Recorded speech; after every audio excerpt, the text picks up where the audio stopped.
atari meza akika amasengesho. Haleluya. Abantu benshi naho basenga ntibaramenya ko bakijije, kuko ntabwo ushobora kubona kijije ukiyita umusiba ngo ndimba ngo ipfuye. Hari amajambo yanditswe muri Bibiliya yo kwibwira wewe atabe kubwirwa abandi. Tene umuntu yacungwe n'amaraso y'Yesu ukaba ukiyita ibikwiye hamwe ku bushete. Ocho usuma no bushete wenda kuri bipfuye.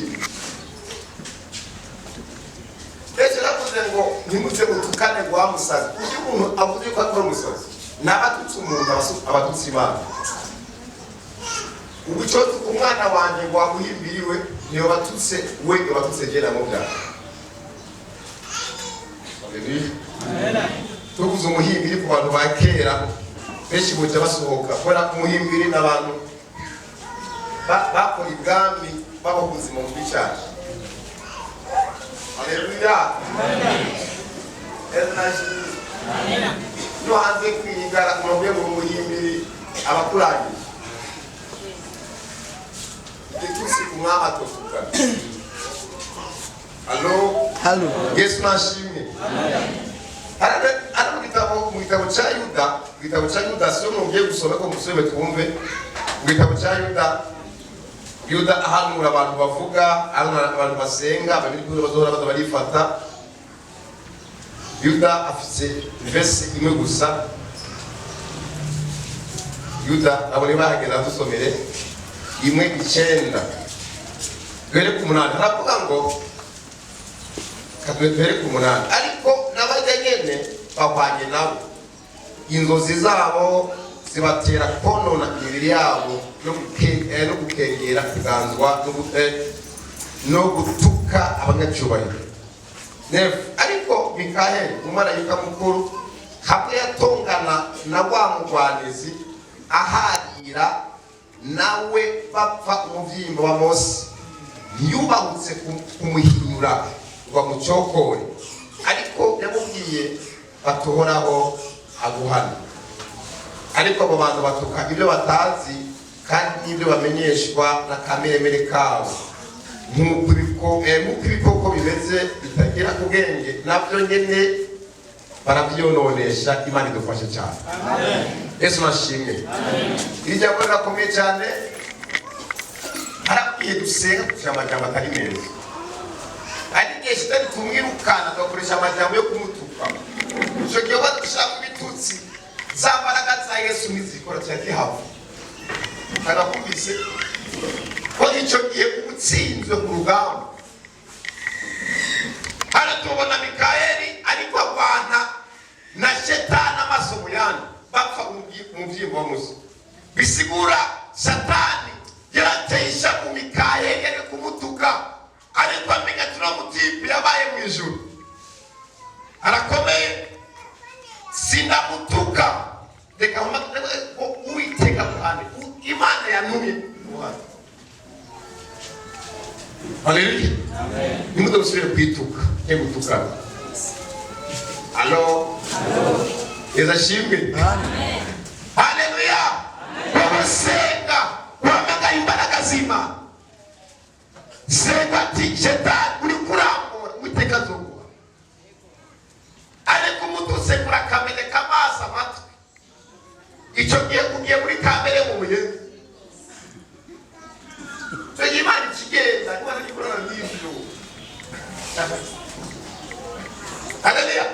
Bari muzi ahantu umwana w'Imana yinjiye abadayimoni bagenda taravuga.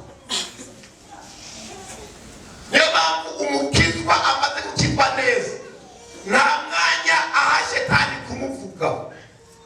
Avuga Imana. Avuga Imana.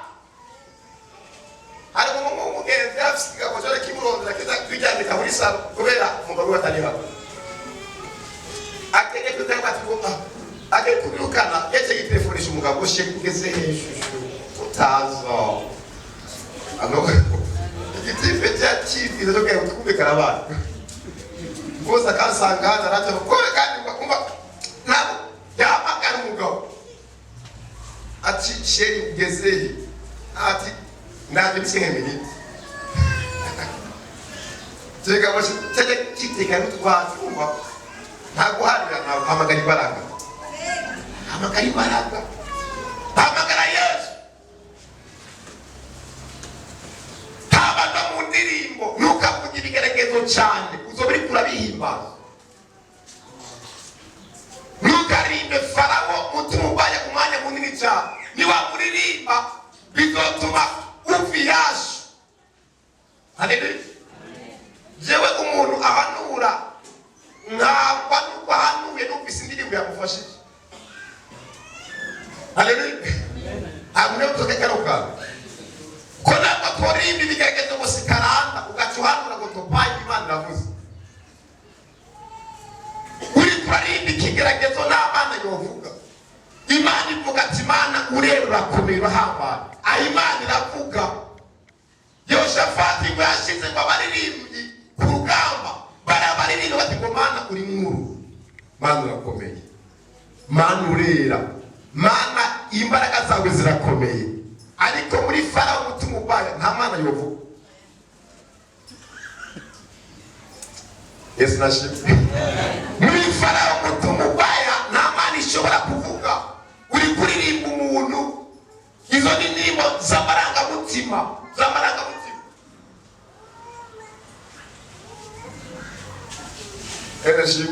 Amen. Haleluya. N'amarangamutima kandi Imana n'amasantima ikorana nayo. Reba upona sabari bibohero baririmbye ati ngo Mana urera ariko bava amaraso Imana icirabuka ati bana batipi bamenyuze ntabwo baririmbye indirimbo zisa n'ikibazo barimo umuntu agusaba sengesa akatagitongorera ngo maze nikwintajya yakwizeye uciye wivuga usa neza ngo umugabo yarantaye uri kuri tomorinda kandi bakubonye inyuma kumeze bye. Allo Yesu nashimwe. Umuntu yagusaba ngo desifise urafise nakeneye kumuha uje kuba yafise kutakeneye gutanga toke mutiyeme muri programme kuko nturimo ntabwo uvuga ngo jewe sinkora nakadefise nawe ubonanye ndetse n'amaguru kandi yakwizeye uri kuri yakura gastamana Yesu yakwambitse komeye Imana bashi bari muze tuhindure amajambo mu gusenga hindura ibintu uvuga bacungane mu kirundi ngo intore ngo ntabwo iganya intore murayizi intore ntiganya ku rugamba nta musirikare yiganyira baca bamwiki umusirikare arondera igisubizo cy'ikibazo kiri imbere yiwe ntabuganya ngo birase bose barundika abantu kudatanye niko abantu 10 bose ngo batanye inkuru za fake batanu babiri gusa ukuri bagaci bose baciye babica kubera bavuze ibintu biriko bituma Abisirayeli bacika intege mu rugendo bari ahantu bamaze iminsi 40 bariko baratatu bajogera bose ati twabonye n'ukundi bishoboka bajye batimbi babanaki bazovya bwa mutsima. Amen. Abisirayeli babazwa n'amatike babahaye ariko kuri umuzani Kalebu na Yesu aravuga ati by'ukuri Timose vrema ibyo bakuze n'ibyo ariko twebwe hamwe n'Imana tutuva kwa Farawo tuzobajya bwa mutsima nta kibazo nari muze umuntu uzi ko atagusunda gusenga haza bugari senga kwatabatije mu mazi menshi. Haleluya. Kwataravu kubwa kabiri kuko muzo gatanu atahonyora hano naza gukange ekara nawe naza gukange Vashiti osanga yambaye izahabu ariko hariho Esther ari hariya ku muryango kwamagara Imana. Haleluya. Umunsi umwe Dawudi abwira Mikali ngo ndiko ntazira y'Imana ngo y'Imana ngo yatwara ubutware so wawe yakubyaye irabuka kumva abantu bamagara Imana Yesu nashimwe. Tongera Imana amashyi. Haleluya. Waje imbere y'Imana isumba byose, Imana ikomeye. Haleluya. Yesu nashimwe. Kandi hano baza kwakura inkuru nziza. Yesu nashimwe.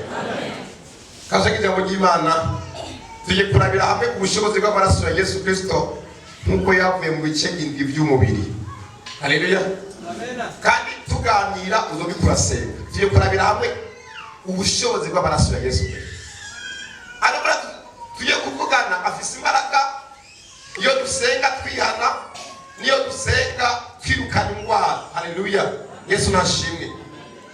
Twifashishe uno murongo uri mu gitabo cya Yohana 19:5. Baravuga ngo nuko Yesu asohoka yambaye icyo gitsibo cy'amahwa na ya muzu y'inyambarabamba. Pilato arababwira ati eheraba uwo muntu imatugirire neza.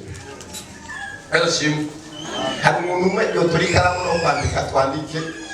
Yesu tugiye kwiga ubushobozi bw'amaraso ya Yesu Kristo nuko yavuye mu bice indwi by'umubiri. Haleluya. Amaraso ya mbere tugiye kuganira ko n'amaraso Yesu yavuye mu ruhanga rwiwe igihe bamwambika iki urugori rw'amahwa. Yesu yarazutse ariko yarababaye. Haleluya. Yesu bamuteye urugori rw'amahwa rwari rufise iwari majyangana n'urutoki. Bamukubita Yesu barayikubise barayitsindagira. Yesu yarababaye. Raba ukugenda ntube uri mu buzima busubize Yesu ku musaraba. Ko Yesu yarababaye. Yarabaye kuganje nawe. Haleluya. Ngo nuko Yesu arasohoka yambaye icyo gitsibo cy'amahwa na ya muzu y'inyambarabamba. Pilato arababwira ati heraba uwo muntu. Turabona Yesu hari amaraso yavuye mu ruhanga rwiwe bitewe n'urwo rw'amahwa yambaye. Mbega ano maraso amaze iki ku buzima bwacu? Ano maraso Yesu yavuye hano mu ruhanga adukiza buri ndwara yose ifatira mu mutwe. Alo? Nabari indwara urwaye cyangwa ufise umuntu arwaye intandara yasaze, iyo dusenga tumusengera abamarayika bakoresha umuti bavuye mu maraso ya Yesu igihe yabihuriwamo. Alo? Icya kabiri adukiza ibyaha dukora bwo kwiyumvira. Nabari indwara urwaye mu mutwe bivuze mu izina rya Yesu ukire. Ayo maraso yavuye ku musaraba biciye muri rw'amahwa ukire mu izina rya Yesu. Nabari ibyaha ukora kubera kwiyumvira.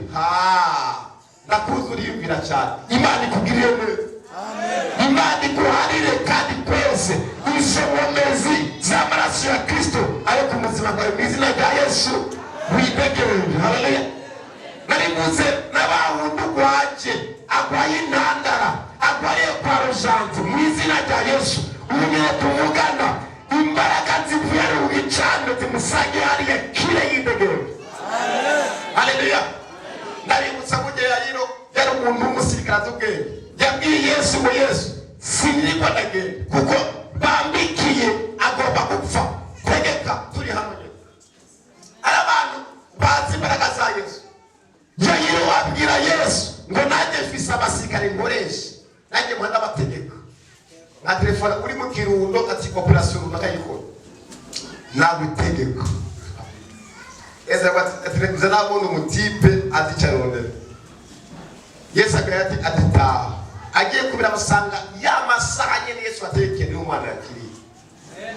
Umuntu wasemuye arwaye umutwe agwaye mu izina rya Yesu ubu tuvugana uze kuba mesaje yuko yakize Imana yamugiriye neza. Haleluya. Twari gutegetse mu izina ryandu mu izina rya Yesu Kristo. Imana imugendere.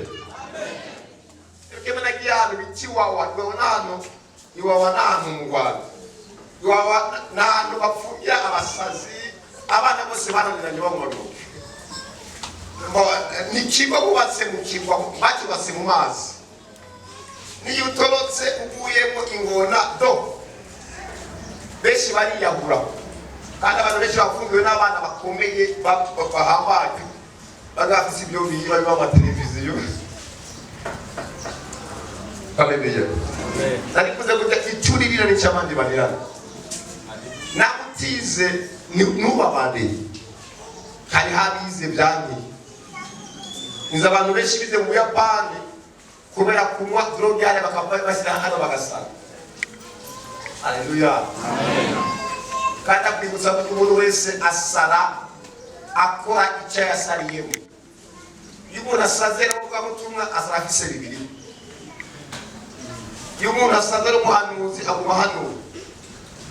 Iyo umuntu asazera umupolisi aguma filime. Urabona?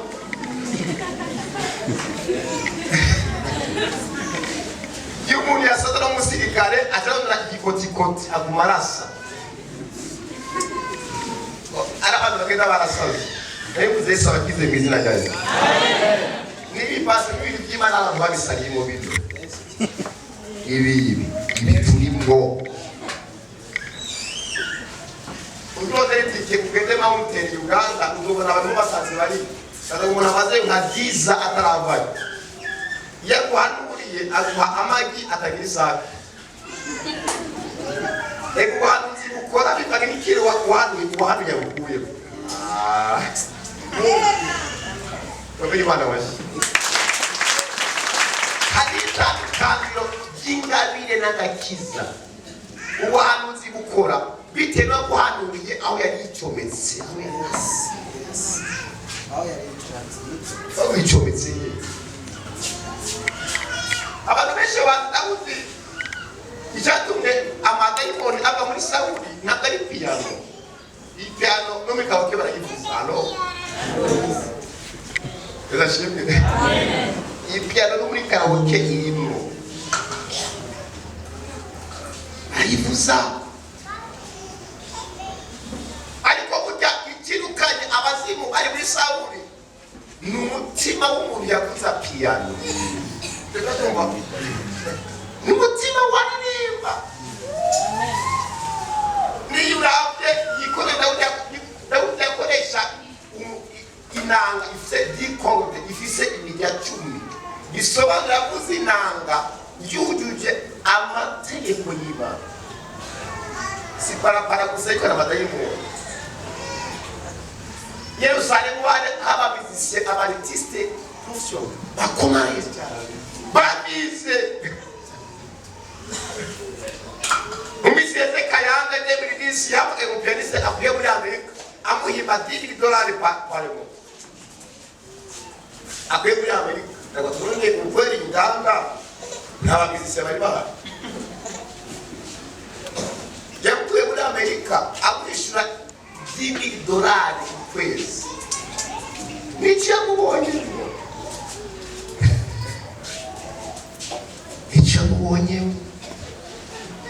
ariko uri mwiki umuntu wowe uri niganeza yamanye. Haleluya. Amen. Bari muze mu by'ubuhanuzi busohora bitera umuntu yicometse naba wicometse muri fangasi uzohanura ibyo nyine wowe wicometse yewe wicometse ko bazakore uburozi ariko wavuye ikintu cyose nawo wokwenda kwifana haba hari ikintu mukoraniyeho n'abakitu bajya mu madigara ibintu bikuducyushe kurako nta kibazo.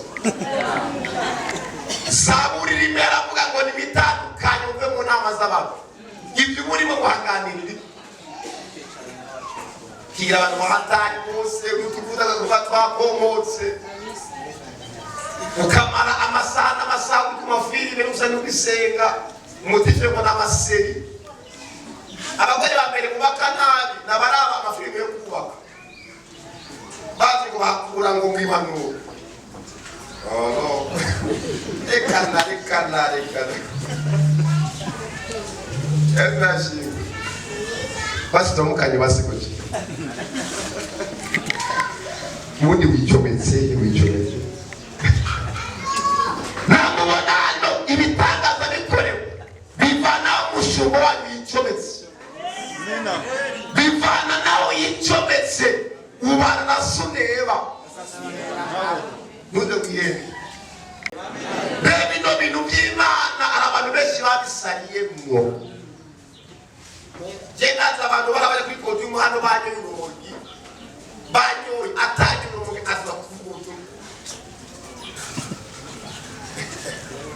akoriho ndabikuze yasibye nanibesha ariko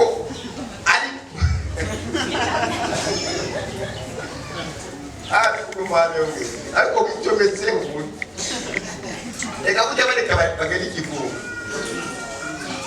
byoda nizokuzura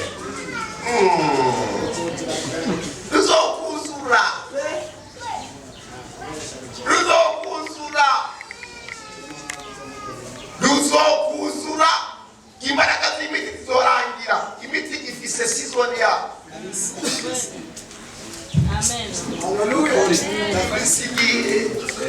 amen wasumwa abantu bakagwa bazokuna musereke cyo bazokwa amen eko iyo kungeze mu Yesu asumwa abantu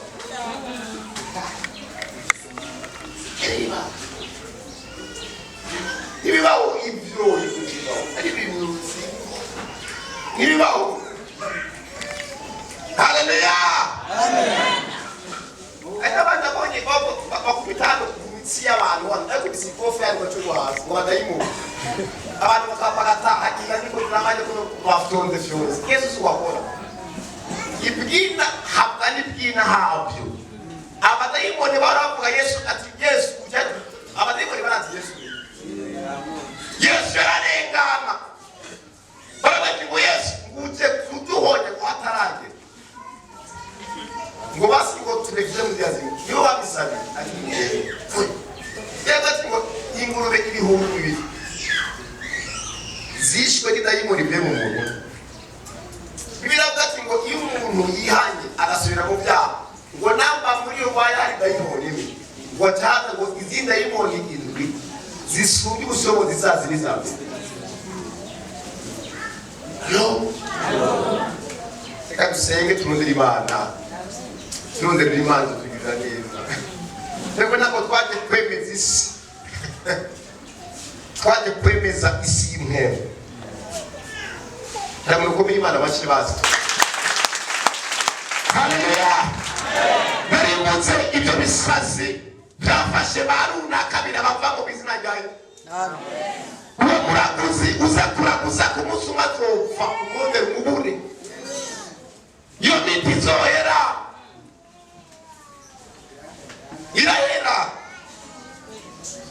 irahera nakwibiranga birahera bigira season bigira igihe bigatakarani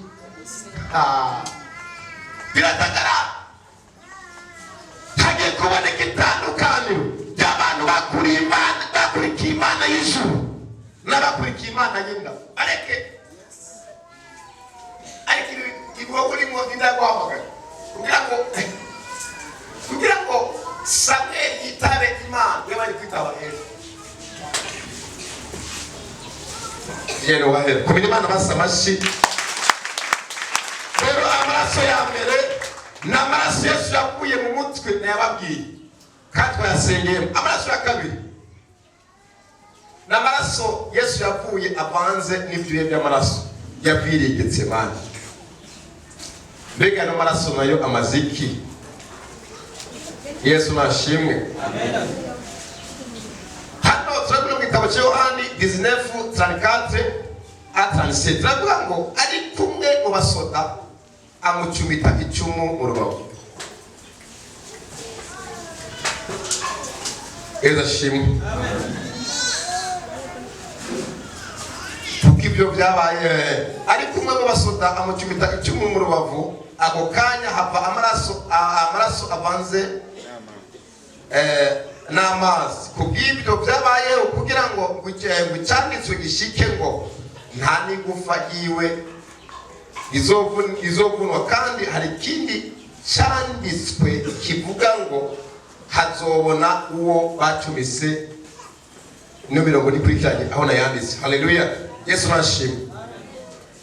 Amaraso Yesu yakwigetse mani. Murabizi Yesu ariko arasenga, murabyibuka Yesu ariko arasenga yari yuzuye umubabaro udasanzwe. Yesu ababaye, abantu bizi iby'ubuganga barabizi, barabitobaza.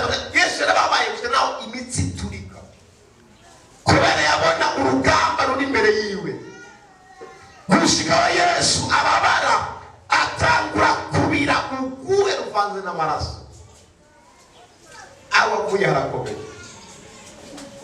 Yesu ano maraso akuraho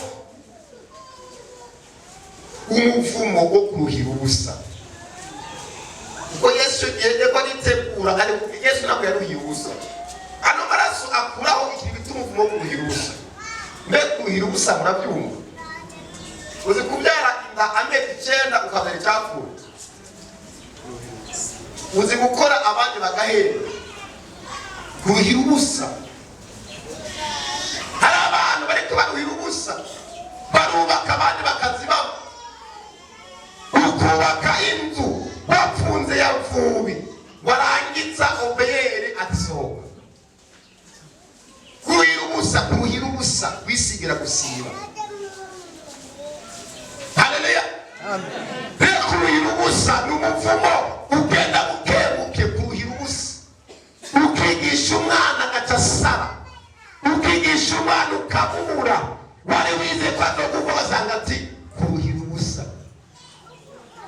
Haleluya, nari muze ushakura muri kuruhira ubusa, sibyo mwipfurije, ariko namba uno muka ukuri ko mwizina rya Yesu nisunze ano maraso, uwo muvumo ukuve ko mwizina rya Yesu. Kuruhira ubusa bimwe ku buzima bwawe, kubaka abandi bakazibamo, gukora abandi bagahembwa. Je namba bitakugere babimbabaje. Kuruhira ubusa, kuruhira ubusa, kuruhira ubusa. Abantu baruhira ubusa, baruhira ubusa, kuruhira ubusa, kuruhira ubusa. Imana tugirire neza, amen. Una muka wahatswe gufata umugabo bita Kalebu. Kalebu murabizi, Kalebu yagomye kuruhira ubusa. Ubundi Kalebu ntabwo yari umuyuda.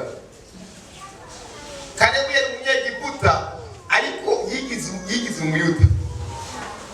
Kuko mu miryango 12 y'Abisirayeli Kalebu yari umujyango turi Kadeshi Baruneya. Ingene Mose yatubwiye ngo kurangi bagiye.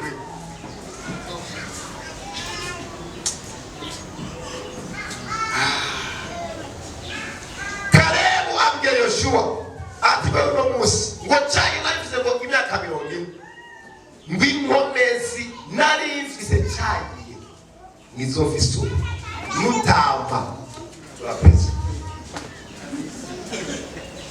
mafu. Haleluya, amen. Kuruhira ubusa, kwigisha umwana agafasha abandi.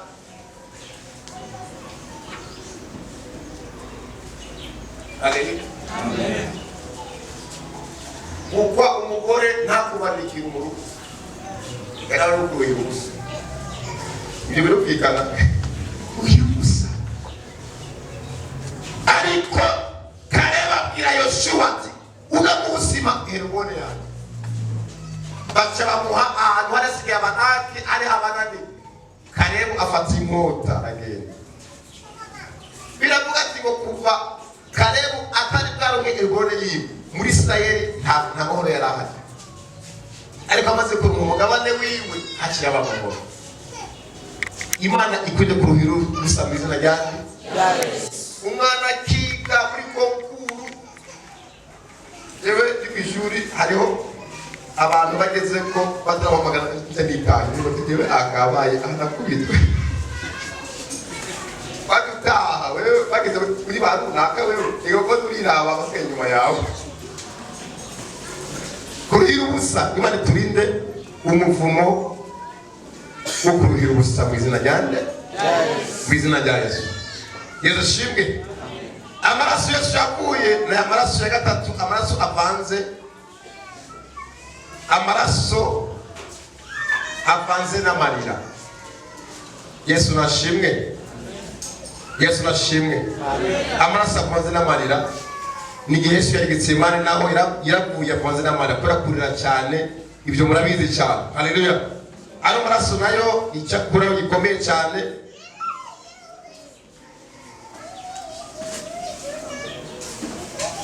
Akuraho ukurira, amarira urira utewe n'ibyago. Ibyago murabyumva. Mama wanjye ambyara yahuye n'ibyago, abyara abana batanu bose bakurikirana.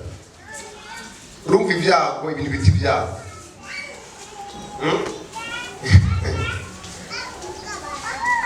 Yesu nandufaye cyane. Iki ni biti ibyago. Cyakabiri, akuraho amarira urira kuba gahinda utezwa n'abadayimoni. Hari tandukanye ikintu bitwa abazimu n'abadayimoni. Ni ikintu abantu benshi bakunze kwitiranya ko bidasa. Abazimu ni imyuka itera abantu iva mu miryango. Halo? Abadayimoni naho ni imyuka iva kwa Shetani. Niyo mpamvu wewe tuguseye tubona kuraba utegwa n'abazimu cyangwa n'abadayimoni. Ariko ibintu bikora cyane hano muri Simwemu hakura mu gihugu muri Afrika hakura cyane abazimu. Abazimu barakora cyane kuko basekuza bacu bakuze baterekera banabangwa. Wosanga uri hano baragutanze, bari baratanze imbuto zawe. Hari n'abatanga imbuto z'abuzukuruza babo. Ati umwana wanjye w'imfura wa mbere aragapfa. Burya n'abantu bake babona abana babo b'imfura ba mbere. Abatakoroye inda mu fiançaye, inda ya mbere ari ifayo. Gasanga umwana wa mbere w'imfura yarapfuye. Kubera hari impamvu runaka utazi. Rero 80% muri Afrika abantu benshi bategwa n'imizimu. Abantu benshi bagenda baratanzwe. Kabona umuntu aratunze ageze kuri 5 miliyoni agasubira ku ikindi. Igaca bipfa kubera hari umwuka udateye imbere wabo hararutore. Mu miryango myinshi hari umwuka wo guseriba utarongogwa. Ugasanga umuntu ni mwiza ariko nyakurongo. Buriya rongowe ntibikunda umugabo nibazoba neza mu rugo. Cyangwa ntibabyara cyangwa imumba. Hari n'imiryango usanga abakobwa ari abo kubyarira abandi bagasanga umuntu afise abana batanu basanga Yesu. Kubera ufise abana beza bose ukobye ku bantu barebare b'inzobe ukiyeme. Ariko n'abana batereza hari mu mugezi Rwanda afise abana batanu bose yagiye ku bagenerali bose. Achana kumenda arakomeye afise ibyana by'ibyago. Ako ndabira, ngo tukora abantu bavuka hano Yesu kandi afise basi. Namba Yesu yaravuze atagirase. Hari n'abantu hano mu isi tugendana nabo hano babyawe n'ibyo. Aja kubukira muri korali akakubwira ngo azagurisha abakozi b'Imana akakubwira muri korali abana akaza no kwiga ishuri rya Bibiliya akabasha kwitanganyika ariko afise mission. Niyo mpamvu Paulo amaze kudundumikwa yamenye ko igadayimoni yamushimagiza atari umwuka w'Imana. Ibyakozwe 16 Paulo yubatse uno mukobwa si umuntu w'Imana n'amajindi. Eko buryo umwana wawe akugora wamukuye mu byaro buri wamukuye Haleluya. Nasenge umumama afise umwana nyine gitandatu atarava hasi n'abaje kumara nk'ukuyarana umwana muramukuye kanyari n'ahantu basengera mu Rwanda kanyari umazinaye yiwe ikanyari agati yewe nari ngumba namukuye kanyari yamukuye kanyari ara mu misozi mwizo yamukuye wamukuye umwana wa kanyarira nije guhaye umwana hari abantu benshi bagiye bategwa inda n'abapfumu ngo ndakwera kumure abapfumu keze ko ibyo abapfu bijya abapfumu bazobijya bagushiyemo n'ibikosi n'ibikaje amafaranga mu nzu y'Imana ntuzo yatanze ko nakuzo yaryamana utatanze kurikira uzatanga mu telefone uko ujya aho utunzi bw'umuntu buri niho n'umutima wiwe yegashimwe haleluya ibyo ufise wabikuyeho mubuho ari abantu benshi bafise ubutunzi bagashimira Imana umuntu muri modoka ntanashime yegara biti ko ntibivugika ntibyumvika none se byumvika haleluya muri warazi yuko iyo modoka simane muhana Yesu shimwe tumira Imana amashigato haleluya bena nivuze ngo rero ano maraso akuraho agahinda utezwe n'amakuba haramarira utegwa n'amakuba yema mu Rwanda cyariho yaguse 38 ariko amaso yiwe ameze nk'amatoroshi yararize cyane yararize kubera amakuba yararize gupfisha abana batanu bakurikirana je kumana ngira 10 ariko batanu babiri kurikirana abantu batanu bakurikirana ari havanze b'abahungu acabyara abandi batanu bakurikirana ari abakobwa gusa acaguha ari bacane yakazoro nk'umuhungu je maze kuvuka baciye batangura kuba no guterekera bacamaza n'umufumu yubaka kanya ngo barusa umwami apeti bose bicara hasi je baciye bandona ikintu bita isheze umwami yavutse ariko Imana igira neza ibyo byose twarabituriye ahantu hari kibira cy'ibiti by'imiti twateye ibitoki ubisa hari byinshi kandi mu byara yarakigijwe kamwe yarakigijwe amenyima haleluya amaraso ya kane n'amaraso yakuye mu biganza byiwe muri Yesu bamukubita bamutubita umusumari mu biganza ano maraso amaziki icyakora ano maraso akuraho inyatsi mu biganza byawe ushaka kuba ufise inyatsi naribuze mbize iyo nyatsi hungira amen haleluya amen abantu bafise inyatsi kandi bakaratera n'inyatsi hari umuntu umuhaye bitanu byawe rero uzobona ibindi bije mu biganza byawe mo afise inyatsi karatera n'inyatsi hano hari imiryango imwe navuze kera niyo rekene gusengerwa uyenze ngo arongore waca ukenyuka wasanga umugore umwe yapfiriye ko hejuru abagabo batanu yose inyatsi haleluya hari n'abantu bafise inyatsi z'ubwiza umusore wemeza umusore atakamara afise ariko ubwiza imbere ufite akamaro utusaza bacubamu niyo inyatsi y'ubwiza hari n'abantu bafise inyatsi batanze ibyo kurya barya agiye gusuma asuma inyama z'imene n'izinka n'ibyo byose arabicana basanga ku isahani hari indagara hari n'umukeke wokeke n'uwumye ikibaza kweli haleluya menya n'iby'uburya sibyo haleluya hariho n'inyatsi mu miryango yacu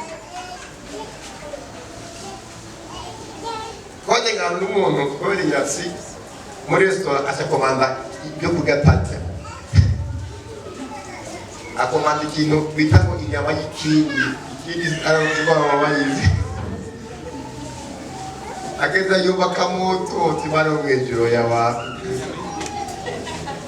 ano isahani yari 25,000 rumba n'inyatsi sinyatsi ari bafise inyatsi yaza kugura agushaka sigura ikintu kitamukwiye basanga yaguze ipantaro y'abagabo kandi n'umugore nuko inyatsi yari inyatsi iza kwishi alo inyatsi iba kwishi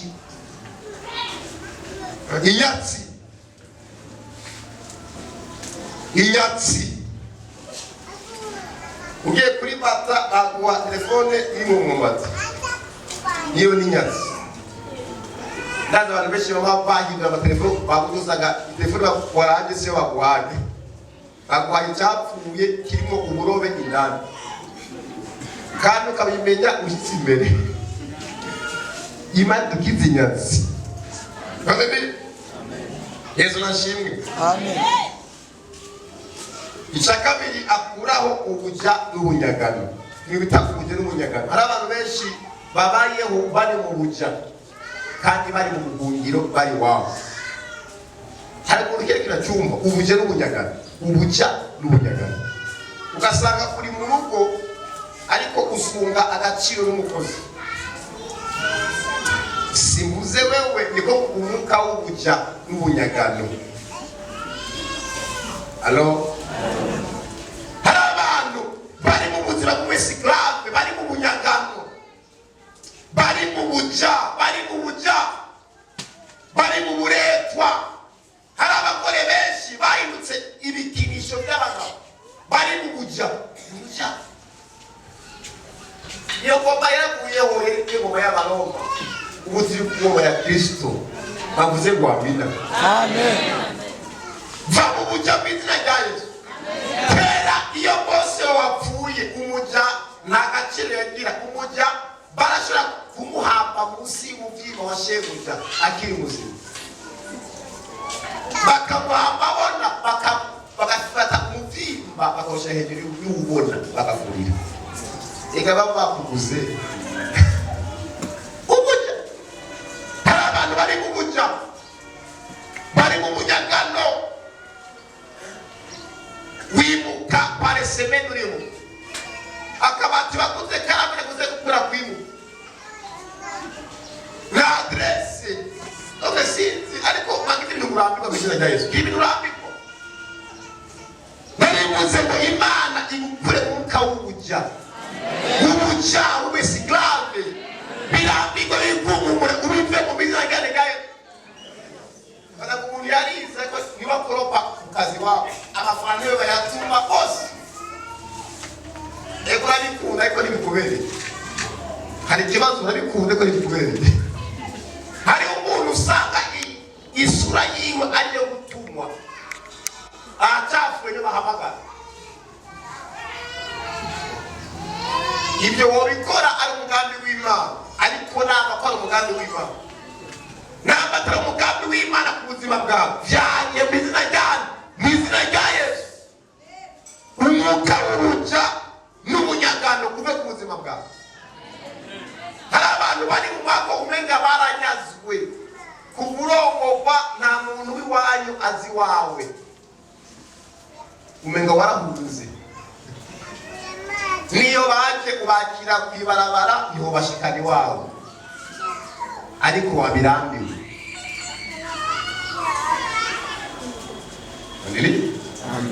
niyo baje kukuramutsa kubakira kw'ikaburimbo kuri cya capati uri mugende ngo ugende bakure kimwe muri soresheni cyace Kigali Imana yagiye amasasu ngo hano hari umuririmbyi eri mu Korani umunsi umwe Imana ibwira amasasu ngo genda umutemberera hawe uze gukemura ikibazo afite kuko umusore eri mu buzima bw'ubujya aratinya kwereka ahawe pasiteri wiwe Imana bati ngo genda umwubakira inzu ariko ubona hawe umusore aramuvuye bati pasiteri yewe bakure ahantu hafi y'ikidege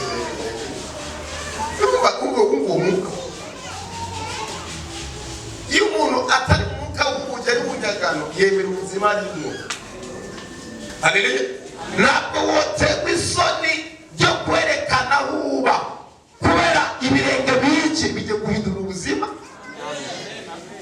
Va mu buzima, va mu buzima bw'ubunyagano mu izina rya Yesu. Icya kabiri, akuragira ibita ubutindi hamwe n'ubukene. Hari itandukanye ry'ubutindi n'ubukene. Burya ubutindi buri hepfo y'ubukene. Hari abantu bavuga ubutindi umuhaye igitenge akigurisha cyiza. Alo.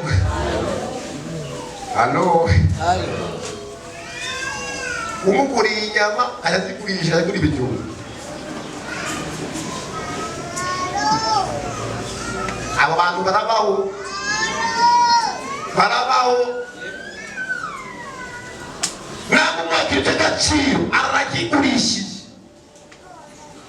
Usanga afise inkono akayigurisha agateka mu nzu.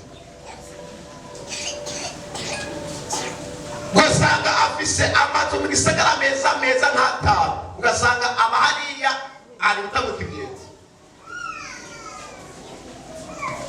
Kubera iki atofata basi n'inzu n'imwe abemwe nawe nk'umuntu w'umugabo afite ubutindi.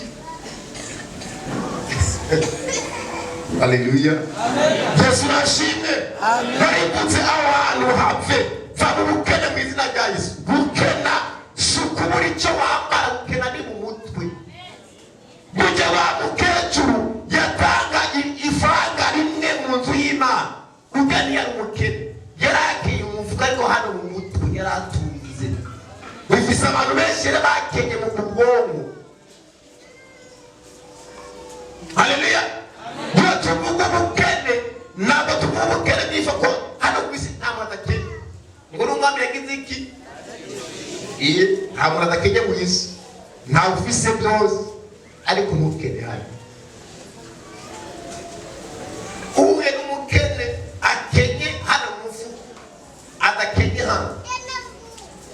Amenya uko adoza impuzu yambara. Yashimwe. Halo. Akarorero gato. Ushaka ufise impuzu imwe, twese nta muntu atambaye impuzu imwe. Iyi byose agariho kigena yambaye. Yashimwe. Nambaye impuzu kimwe hafi y'amezi atatu. Navanye ruguru ahantu bitimbuye ndacambaye. Kandi namanutse ndi mu Grouwazi y'ibisa. Halo. Ipantaro ya menamba inagure kuvumera sana na kusipantaro y'abagore. Kugira ngo yimve ko hano musi banze gukata. Konesha kumva. Dika cyambere nambaye. Cyambere nambaye cyambere. Cyamuye n'inzara z'abantu atatu. Hano rimwe. Nagize ngo nabemeza bara kwambara byatogenda amakuru we yapfunye gutya. Wafunye amano wemeze abajinga.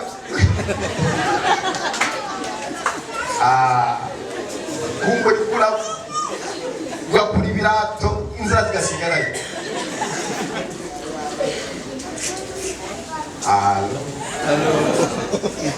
Nako womigisagara kutatuzi karanga n'amagi ukumusi ukorere irigime abari nyoje. Amen. Ingene ibintu nyine twatuza amakobe yose aho wacha gusigira mu hafi ari kujya kufisa impuzu imwe bazi. None ikigemo inda ko ufise impuzu